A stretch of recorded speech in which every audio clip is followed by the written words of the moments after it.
So what we have to do first, though, is we have to imagine a world where the knee special tests are even remotely important, because they're really not. Like in some acute situations, like in a game situation where you're on the field and the ATC comes out and checks, I can see that being very, very important.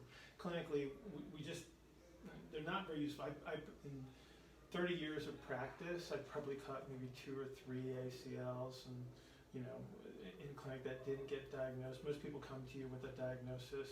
It's rare that you're going to see somebody acute, but you do have to learn these.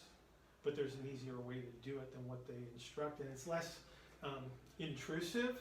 Whereas where they teach you to do some of the stuff where you actually get inside of someone's legs, like that's how they taught me to do a Varus stress test, is to sit on the table between someone's legs, which I will never do.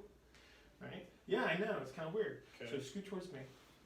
There's an easy way to do all of these very, very quickly. So all I got to do is trap your leg.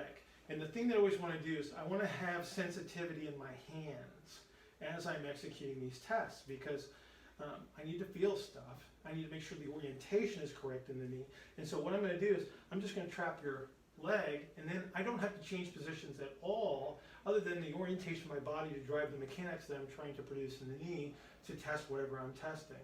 So if I want to test an MCL, all I have to do is grab a hold, secure your tibia, and I just lean in the right way, and I can internally rotate here, and I'm loading the MCL rather aggressively, but in a very controlled manner, so I can feel, and I can go all the way here, I can go up here and catch it, okay? I can immediately go to my meniscus test, the dreaded McMurray test, right? So I can drive that out of that position. I can do the same thing and go the other way, and then I can do the same thing. All I have to do is turn my body a little bit, and I'm checking the LCL all the way through as well. And then I bring it up here to where I would typically do the anterior drawer test, and I just do a little lean back.